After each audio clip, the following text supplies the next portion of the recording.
DVS గారు చెప్పండి. మహారాష్ట్ర ఎన్నికల నేపథ్యంలోనే రాజ్యాంగ దినోత్సవం నాడు ఆయనకి బ్యాలెట్ పేపర్లు ఈవీఎంలు గుర్తొచ్చాయని చెప్పి ట్విట్టర్లో ఆయన పెట్టిన ట్విట్టర్ సారాంశం వేదికగా నెటిజన్లు విమర్శలు గుప్పిస్తున్నారు. ఇప్పుడు ఇదే రోజు ఆయనకి ఆ ఈవీఎంల గురించి ఎందుకు గుర్తొచ్చిందంటారు? అంటే ఇది జరుగుతోంది రాజ్యాంగ దినోత్సవం. భారత రాజ్యాంగం ఆమోదం పొంది ఇవాళకి 75 ఏళ్ళు. నువ్వు మాట్లాడాల్సింది దేని గురించి? హక్కుల గురించి మాట్లాడు, భావ వ్యక్తీకరణ స్వేచ్ఛ గురించి మాట్లాడు, ఆదేశ సూత్రాల గురించి మాట్లాడు, ప్రాథమిక హక్కుల గురించి మాట్లాడు.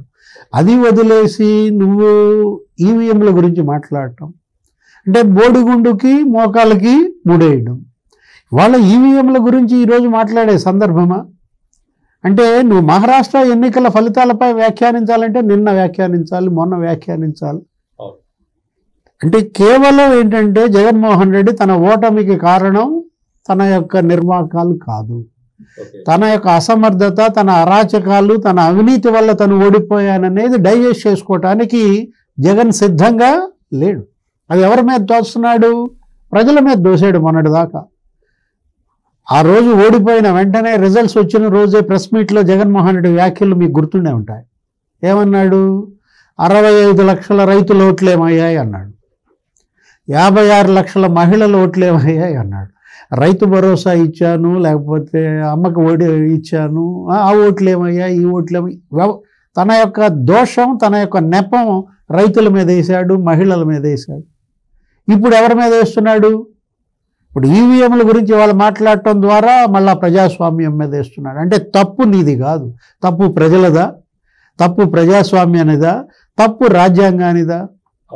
జగన్మోహన్ రెడ్డి ఈవీఎంల గురించి మాట్లాడుతున్నాడంటే నిన్న కూడా చూసాం మనం. ఆ శివసేన మహారాష్ట్ర సంజయ్ రౌత్ ఎవరో అతను కూడా ఈవీఎంల గురించే మాట్లాడాడు. అంటే ఇప్పుడు మీకు 151 సీట్లు వస్తే ఈవీఎంలు బెస్టా, మీకు 11 సీట్లు వస్తే ఈవీఎంలు వరస్టా? ఈవీఎంల గురించి వాళ్ళు మాట్లాడుతున్న జగన్మోహన్ రెడ్డి ఆ రోజు 2019 ఎన్నికల ఫలితాలు వచ్చిన రోజు ఎందుకు మాట్లాడలే? ఇవే కామెంట్స్ అప్పుడు చేయొచ్చు కదా, ఈవీఎంలు వద్దు, బ్యాలెట్ పేపర్కి వెళదామని. ఇప్పుడు ఈవీఎంలు ఏ స్థాయిలో ట్యాంపరింగ్ అవుతాయి? అసలు టెక్నికల్గా ఏం తెలిసి మాట్లాడుతున్నాడు? మనం చూసాం. ఏది? ప్రధాని నరేంద్ర మోడీ గత పార్లమెంట్ ఎన్నికలు ఆయన తీసుకున్న ఆ స్లోగన్ ఏంటి? 404 ఏదన్నాడు, ఔర్ ఏక్ బార్ 404 ఏదన్నాడు. ఏంటి అంటే 400 దాటాలన్నాడు. అప్పుడిప్పుడు రాజీవ్ గాంధీకి వచ్చిందంట. ఏది? వాళ్ళ అమ్మ ఇందిరాగాంధీ హత్య తర్వాత నీకు 404 సీట్లు కొట్టాడు ఆయన. ఆ తర్వాత ఇంకొక 7 కొట్టాడు. బై ఎలక్షన్స్ కూడా 412 ఏమో వచ్చాయి అప్పట్లో రాజీవ్ గాంధీ కాంగ్రెస్ పార్టీ. అది దాటాలి అని ఆయన లక్ష్యంగా పెట్టుకుని మరి వెళ్తే ఆయనకి ఎన్ని వచ్చాయి? ఉన్న 303 పోయినాయి. నరేంద్ర మోడీకి ఎన్ని వచ్చాయి? 240కి పడిపోయాడు. ఇవాళ మళ్ళా అలయన్సే ఆయనకి ఇదైందనమాట. అంటే ఏంటి? ఈవీఎంలతో నరేంద్ర మోడీ తన కొమ్మ తను నరుక్కుంటాడా? ఇప్పుడు ఇవాళ బీజేపీ పెద్దలు ఎవరు ఈవీఎంలను ఎందుకని బ్లేమ్ చేయలేదు? ఇప్పుడు రాహుల్ గాంధీ పార్లమెంట్ ఎన్నికల్లో 42 సీట్ల నుంచి నీకు ఎంతకు వచ్చాడు? 99కి వచ్చాడు. మీరు డబల్ ఎలా వచ్చాయి మీకు సీట్లు? మీరు మరి 100 సీట్లు ఎలా కొట్టారు? ఈవీఎంలు కాంగ్రెస్కి ఫేవర్ అంటావా? ఇప్పుడు కాంగ్రెస్ ఓడిపోయింది కాబట్టి ఈవీఎంలను బ్లేమ్ చేస్తాడా రాహుల్ గాంధీ మహారాష్ట్రలో? అప్పుడు జార్ఖండ్ పరిస్థితి ఏంటి అని అడుగుతున్నారు. జార్ఖండ్లో ఎలా గెలిచారు? మరి జార్ఖండ్లో బీజేపీ ఎలా ఓడిపోయింది? అంటే మీ నిర్వాకాలు, మీ అరాచకాలు, మీ అవినీతి మీరు ఒప్పుకోకుండా ఫలితాలని ప్రజల పైన, ప్రజాస్వామ్య వ్యవస్థ పైన నెట్టేయటం అనేది దురదృష్టం అనమాట, ట్రాజడీ అది. ఇప్పుడు మొన్న ఈ వారం మొత్తం చూసుకుంటాం మనం. ఈ వారం మొత్తం మీద వాళ్ళు పవర్ పర్చేస్ విషయంలో మా ప్రమేయం లేదు, మా అవినీతి లేదు, సెకి అని చెప్పి డైరెక్ట్ కేంద్రాన్ని విమర్శిస్తాం. నరేంద్ర మోదీ ప్రభుత్వాన్ని అనుమానించే విధంగా, వాళ్ళ అనుమానాలు ప్రజలకు తలెత్తే విధంగా వాళ్ళు దాన్ని కోట్ చేసుకుంటూ వస్తున్నారు. ఈరోజు ఈవీఎంల గురించి మాట్లాడుతున్నారు.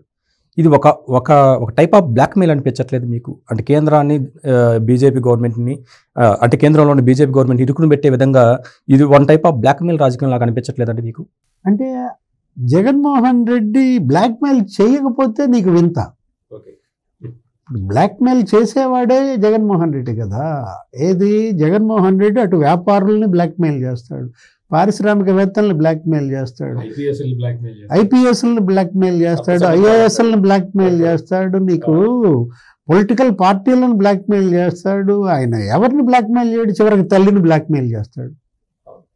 చెల్లి కుదరదులే, చెల్లి అడ్డం తిరిగింది కాబట్టి ఇక చెల్లిని బ్లాక్మెయిల్ చేయటం కుదరని పరిస్థితుల్లో వాళ్ళ నరేంద్ర మోడీని బీజేపీని మళ్ళీ నేరుగా టార్గెట్ చేసే ధైర్యం లేదు, నేరుగా విమర్శించే ధైర్యం లేదు. ఇదంతా కూడా ఏంటి, పక్క నుండి గడ్డలేడు. ఇది దొంగ దాడి.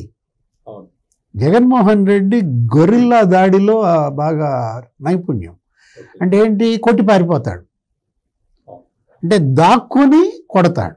నేరుగా కొట్టే అలవాటు అతనికి లేదనమాట. ఇప్పుడు నీ ఓటమిని నువ్వు అంగీకరించలేకపోతే 6 నెలలైనా కూడా నేను తప్పులు చేశాను, ఫలానా తప్పు చేసావు, ప్రతిపక్షాల మీద కేసులు పెట్టాను, చంద్రబాబుని జైల్లో వేయటం పొరపాటు, అచ్చెన్నాయుడిని 83 రోజులు జైల్లో పెట్టడం పొరపాటు, అవి చేసిన తప్పులను ఒప్పుకుంటే ఈ పరిస్థితి ఎందుకు వస్తుంది?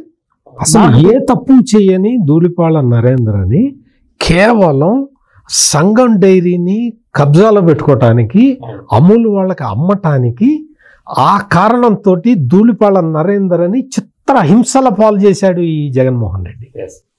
Continue sir. 20 రోజులు జైల్లో పెట్టారు. అరే పార్టీ కార్యాలయం పైన దాడి, ఏది మంగళగిరి తెలుగుదేశం పార్టీ కేంద్ర కార్యాలయంపై విధ్వంసం, గన్నవరం తెలుగుదేశం పార్టీ కార్యాలయం తగలబెట్టారు, అసలు మాచర్ల పార్టీ కార్యాలయం తగలబెట్టారు. నీకు అసలు నీకు ఏ పార్టీకి అతను స్వేచ్ఛ ఇచ్చాడు? అంటే ఇప్పుడు ముఖ్యమంత్రి, మాజీ ముఖ్యమంత్రిగా సభ పెట్టుకునే హక్కు ఆయనకి లేదా?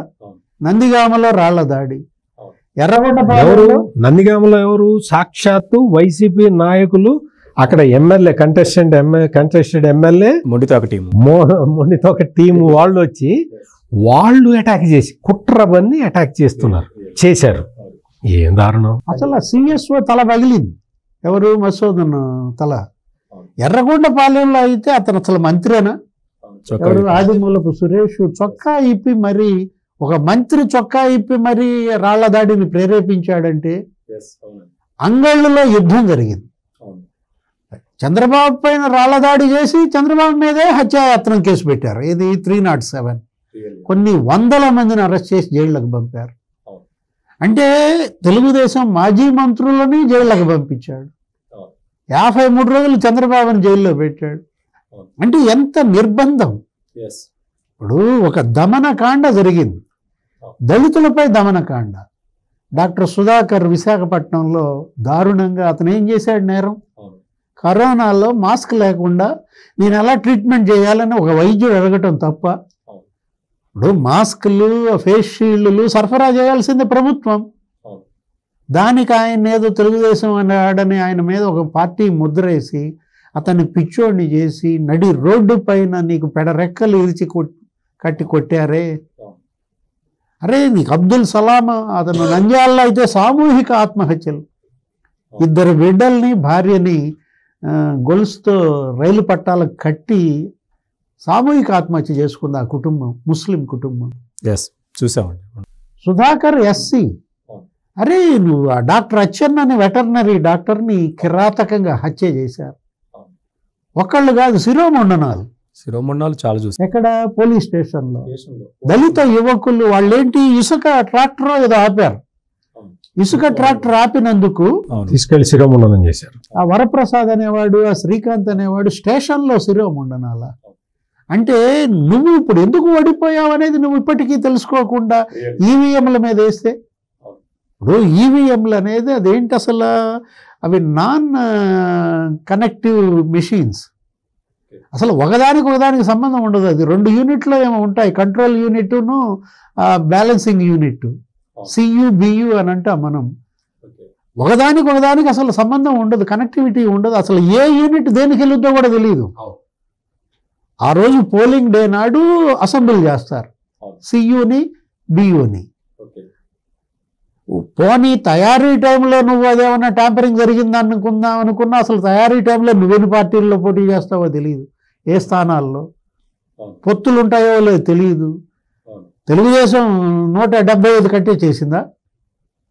జనసేన మరి 175 కంటే చేయాల్సిన జనసేన 22 కంటే చేసింది. ఎలా తయారీ టైంలో ట్యాంపరింగ్కి అవకాశం లేదు. ఎవరు ఎక్కడ పోటీ చేస్తారో తెలియదు. అసలు నువ్వు ఒక జిల్లా అభ్యర్థిని తీసుకెళ్ళి ఇంకో జిల్లాలో పోటీ పెట్టావు. ఆ మేరుగు నాగార్జున తీసుకెళ్ళి ఎక్కడ పెట్టాడు? ప్రకాశం జిల్లాలో పెట్టాడు. గుంటూరు జిల్లా వాడిని తీసుకుపోయి ప్రకాశం జిల్లాలో పోటీ చేయించితే వాడు పోటీ చేస్తాడని మాకేమైనా తెలుసా? చిత్తూరు జిల్లా వాడు వచ్చి ఒంగోలులో పోటీ చేశాడు, నెల్లూరు వాడు వెళ్ళి నర్సరావుపేటలో పోటీ చేశాడు. ఎలా ట్యాంపరింగ్? అసలు అభ్యర్థులు తెలియదు. ఇక్కడ ఇంకొక విషయం ఏంటంటే లక్ష్మణ్ గారు, ఈవీఎంలో ట్యాంపరింగ్ అని ప్రతి ఓడిపోయిన వాడు మాట్లాడతాడు.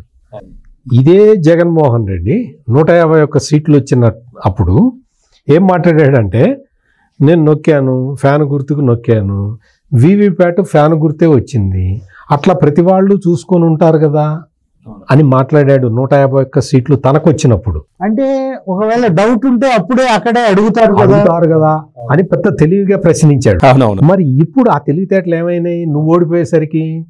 ఇంకోటి ఏంటంటే లక్ష్మణ్ గారు, ఇక్కడ ఈవీఎం మిషన్ అనేది, ఇప్పుడు సెల్ ఫోన్ ఉందనుకోండి, ఇది కనెక్టెడ్ టు శాటిలైట్, నీకు మొత్తం అన్నీ కూడా కనెక్టెడ్. ఈవీఎం మిషన్ అనేది ఇందాక డివిఎస్ గారు చెప్పారు, అది సింగిల్ యూనిట్.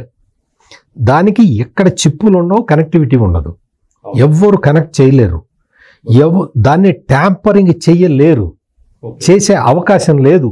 ఈ విషయాన్ని ఎలక్షన్ కమిషన్ ఇప్పటికే చాలాసార్లు స్పష్టంగా చెప్పింది. చెప్పినా కానీ జగన్మోహన్ రెడ్డి తన తప్పుల్ని అంగీకరించే ధైర్యం లేక ఈవీఎంల ట్యాంపరింగ్ అంటున్నాడు. అవును. ఈ సందర్భంగా ప్రజాస్వామ్య రాజ్యాంగ దినోత్సవం సందర్భంగా ఒక చిన్న విషయం చెప్పాలి. గౌరవనీయులైన మాజీ పర్యాటక శాఖ మంత్రి రోజా, ఆర్కే రోజా గారు వచ్చి, జగనన్నకి 40% ఓట్లు వచ్చినాయి, తెలంగాణలో రేవంత్ రెడ్డికి 40% ఓట్లు వస్తే ముఖ్యమంత్రి కాలేదా, మా అన్నకి 40% ఓట్లు వచ్చినాయి, మా అన్నని ఆంధ్రప్రదేశ్ ముఖ్యమంత్రి చేయండి అని అడిగింది మహాతల్లి. అంటే ఇటువంటి అపర మేధావులు వీళ్ళందరినీ పక్కన పెట్టుకొని తిరుగుతున్నాడు జగన్మోహన్ రెడ్డి. 40% ఓట్లు వచ్చి రేవంత్ రెడ్డి ముఖ్యమంత్రి అయితే నువ్వు కూడా 40% ఓట్లు వచ్చినాయి కదా, తెలంగాణకి వెళ్ళి ముఖ్యమంత్రి కాపో, ఆంధ్రాలో నిన్ను ముఖ్యమంత్రి చేస్తా. అవతల పార్టీకి 58% ఓట్లు వచ్చినాయి కదా, వాళ్ళు ఏం చేయాలి? ట్రంప్కి వచ్చింది 40%.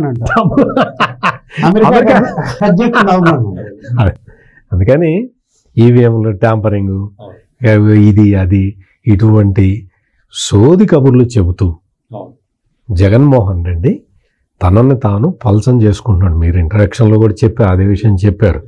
నెటిజన్లు అందరూ కామెంట్ చేస్తున్నారంటే కామెంట్ చేయక ఏం చేస్తారు? ఇంత మేధావి స్టేట్మెంట్లు ఒక్కొక్కటి రిలీజ్ చేస్తూ ఉంటే మొత్తం అంతా ఈవీఎంలు ట్యాంపర్ చేశారు, ఈవీఎంలు ట్యాంపర్ చేస్తే పులివెందులో కూడా నువ్వు గెలవు. కారణం ఏంటంటే జగన్మోహన్ రెడ్డి అతను ఒక ఎత్తుగడేశాడు.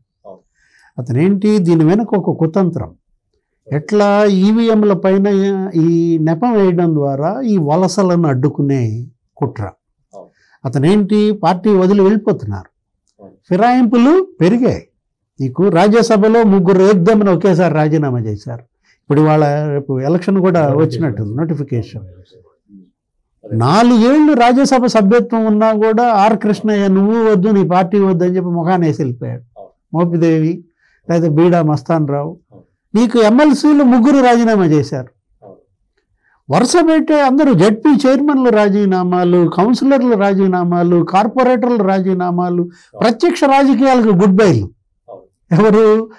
ధర్మాన ప్రసాదరావు దగ్గర నుంచి ఉప ముఖ్యమంత్రి ఎవరైనా ఏలూరు ఆళ్ళ నాని, అవును, హేమహేమీలందరూ ప్రత్యక్ష రాజకీయాలకి గుడ్ బై అని చెప్పేస్తున్నారు. అసలు పార్టీ మారుతున్నారు. సొంత బంధువు బాలినేని శ్రీనివాసరెడ్డి ఇవాళ జనసేనలో చేరిపోయాడు.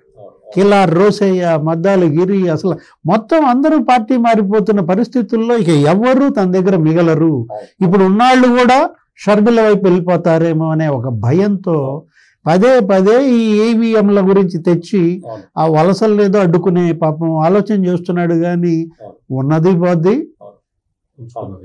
ఇప్పుడు ఏంటంటే ఆడలేక మధ్యలోడేగా, దీన్ని వేరే ఏమంటారు, ఆడలేక మధ్యలోడు అంటారు అనమాట. ఈవీఎంల మీద ఇతను నెపం వేయటం అంటే. అవును డిఎస్ గారు, నిన్న కూడా ఒక వీడియోలో చూశానండి. ఆయన సోషల్ మీడియా వర్క్షాపులో మాట్లాడుతున్నాడు ఆయన, జగన్మోహన్ రెడ్డి గారు మాట్లాడుతూ భావ ప్రకటన స్వేచ్ఛ గురించి ఈరోజు కూడా కోట్ చేశాడు ఆయన ట్విట్టర్లో. ఆర్టికల్ 90 గురించి మాట్లాడుతున్నాడు. ఆయన మాట్లాడుతూ మీరు ఇష్టం వచ్చినట్టు మాట్లాడండి అని చెప్పి ఇంకా ఎంకరేజ్ చేస్తూనే ఉన్నాడు. ఇన్ని కేసులు నమోదవుతున్నా పచ్చి బూతులు 5 సంవత్సరాలు వండి వార్చి జనాలమైన, మాజీ ముఖ్యమంత్రిమైన, మాజీ మంత్రులమైన, టీడీపీ నాయకులమైన ఎట్లా పడితే అట్లా మాట్లాడినా కానీ అదే ప్యాటర్న్ ఇంకా మీరు కంటిన్యూ చేయమని చెప్పి ఇంకా ఎంకరేజింగ్ మాటలు ఎందుకంటారంటండి? అంటే జగన్మోహన్ రెడ్డి కోరుకునే భావ ప్రకటన స్వేచ్ఛ ఎవరికి? బోరగడ్డ అనిల్కి. అంటే జగన్ అన్న గనక నాకు పర్మిషన్ ఇస్తే గంటలో చంద్రబాబుని చంపేస్తా, అది భావ ప్రకటన స్వేచ్ఛ.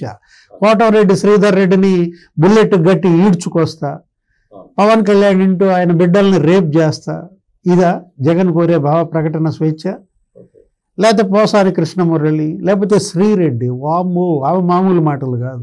ఆ వీడియోలు, ఆ సెల్ఫీ వీడియోలు, ఆ షర్మిల పట్ల శ్రీరెడ్డి వాడిన భాష జగన్ కోరే భావ ప్రకటన స్వేచ్ఛ? అరే చంద్రబాబు పట్ల, ఆయన భార్య, ఆయన కోడలు పట్ల అసలు మాజీ ముఖ్యమంత్రిగా చంద్రబాబు కన్నీళ్లు పెట్టుకున్న సందర్భమా? అందుకు గదా ఇవాళ రాజ్యాంగం ఈ విధంగా జగన్మోహన్ రెడ్డి పైన తిరగబడింది. అందుకు గదా ఇవాళ ప్రజాస్వామ్యం జగన్మోహన్ రెడ్డికి కర్రు గాల్చి వాత పెట్టింది. జగన్ చేసిన నేరాలు ఘోరాలు అన్నీ ఇన్ని కావన్నమాట. పవన్ కళ్యాణ్ రోడ్డుకు అడ్డంగా పడుకోవాలా రాష్ట్రంలోకి రావాలంటే? ఇదా జగన్ కోరే ప్రజాస్వామ్యం? అసలు రాజ్యాంగ దినోత్సవం నాడు ఆయన సైలెంట్గా ఉంటే బాగుండేది. ఈ ట్వీట్ ఇవ్వకుండా ఇచ్చి అనవసరంగా రచ్చరచ్చ చేసుకుంటారు. జగన్మోహన్ రెడ్డి ఎవరో లేరు అతనికి శత్రువు, అతనే శత్రువు అన్నమాట. అతను అనవసరంగా మీకు సరిపడదు. ఇప్పుడు జనరల్గా ఏంటంటే మీకు సింక్ అయ్యే కాస్ట్యూమ్ మీరు వేసుకోవాలి అంతే తప్ప జగన్మోహన్ రెడ్డి దేని గురించి మాట్లాడాలి? బోరగడ్డ అనిల్ గురించి మాట్లాడు, వర్ర రవీంద్రారెడ్డి గురించి మాట్లాడు. అసలు అతని పోస్టులు మామూలు పోస్టుల? లక్ష్మణ్, ఇప్పుడు నువ్వు ఎలాంటాడో చెబుతా, నీ ఫ్రెండ్స్ ఒక 10 మంది పేర్లు చెప్పు. సామెత అనుకుంటా, ఇది సామెత అయినా కానీ వాస్తవం ఇది. అవును వాస్తవం అది. అంటే ఇప్పుడు సత్యమూర్తి గారు ఎలాంటి వాళ్ళు, సత్యమూర్తి గారి ఫ్రెండ్స్ ఒక 6 మంది తెలిస్తే చెప్పేయచ్చు. నేను కూడా అంతే, నేనేం ఎక్సెప్షన్ కాదు. ఇప్పుడు జగన్మోహన్ రెడ్డి ఎలాంటి వాడు? బోరగడ్డ అనిల్, వర్ర రవీంద్రారెడ్డి, లేకపోతే అనిల్ కుమార్ యాదవ్, ఈ రోజా, కొడాల నాని, వల్లభనేని వంశీ, ద్వారంపూడి చంద్రశేఖర్ రెడ్డి, జగన్మోహన్ రెడ్డి. అంటే నా డిఎస్ గారు అనేది ఏంటంటే, నా ఫ్రెండ్స్ లిస్టులో పాబ్లో ఎస్కోబారు, దావుద్ ఇబ్రహీము, ఇటువంటి వాళ్ళందరూ ఉన్నారనుకో, నేను స్వామి వివేకానందని ఎట్లా అవుతాను? నేను పాబ్లో ఎస్కోబార్ని అవుతా కదా. ఎస్ అవును. ఇది మొత్తానికైతే జగన్మోహన్ రెడ్డి రాజ్యాంగ దినోత్సవం నాడు ఆయన చేసిన ట్వీట్ రాజ్యాంగం పక్కును నవ్వుతుంది, రాజ్యాంగం ప్రజాస్వామ్యం పక్కును నవ్వుతుందని చెప్పి చర్చ ద్వారా అర్థమవుతుంది. మరొక అంశంతో మళ్ళీ కలుద్దాం. చర్చలో పాల్గొన్న డివిఎస్ గారికి, సత్యమూర్తి గారికి నమస్కారం సార్. నమస్కారం.